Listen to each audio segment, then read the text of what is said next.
rungtynės laukia išvykoje prieš, sakykime, šiuo metu grupėje pirmaujančią komandą Anadolu Efes iš Stambulo. Komanda, kurią vasarą į savo rankas perėmė tikrai labai ryški krepšinio pasaulyje asmenybė Dušanas Ivkovičius, ir nes pastarųjų metų rezultatai netenkino klubo ir jie ėmėsi tikrai rimtų permainų ir į rankas atidavė komandą, kuri turi Eurolygoje pasirodyti tinkamai, ką jie dabar ir daro, ir tikrai sunkus darbas laukia.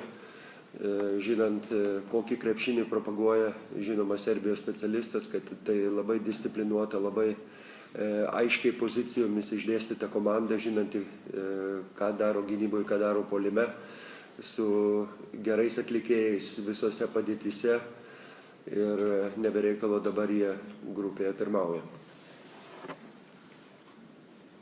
Klausimų treneriui?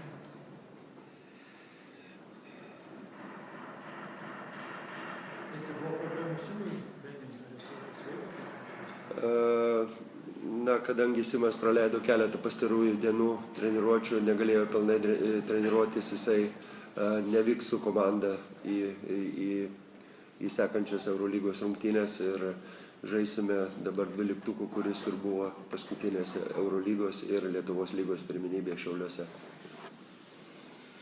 Tai tada gal Pauliaus irgi komentaras prieš rungtynes, labiau gal apie priekinę liniją, kaip seksis kovoti.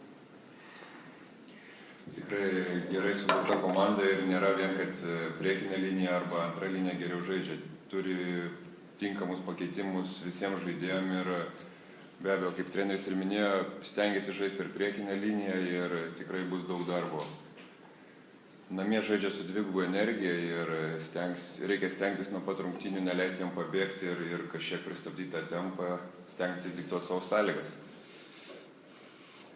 Klausimas žaidėjui ar treneriui?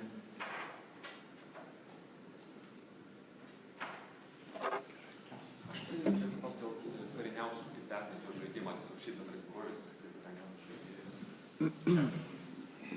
Na, aš galvoju, kad dabar akivaizdu, kad tie ne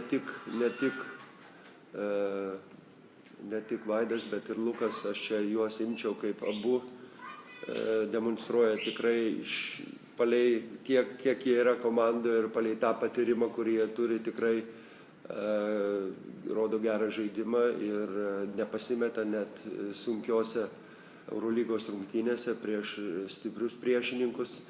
Ir labai norisi tikėtis, kad tą jie darys ir ateityje, nes dabar jau priešininkai į juos žiūrės labai rimtai, ant jų jau nežiūrės taip kaip jaunus, tik laikinai čia esančius sportininkus, o į komandą Eurolygos varžybose vedančiais į priekį žaidėjais, taip kad jų laukia tikrai sunkus laikotarpis, kai komandos pradės, į juos tikrai kreipti didelį dėmesį ir statyti tiesiog ant jų gynybą, taip kad pažiūrėsim, kaip jie tą sekantį žingsnį sugebės žengti, o šiaip be abejo, kad kol kas tas tiek vieno, tiek kito jauno žaidėjo tobulėjimas mus tenkina. Svarbiausia, kad, kaip matom, dirbam teisingą linkme ir tai duoda vaisių.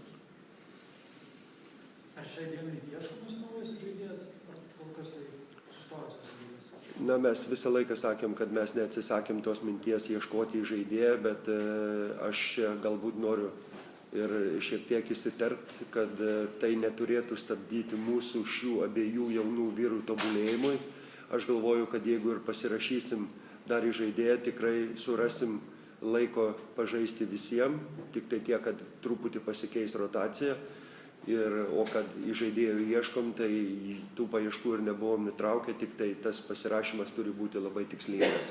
Antro šūvio mes neturim.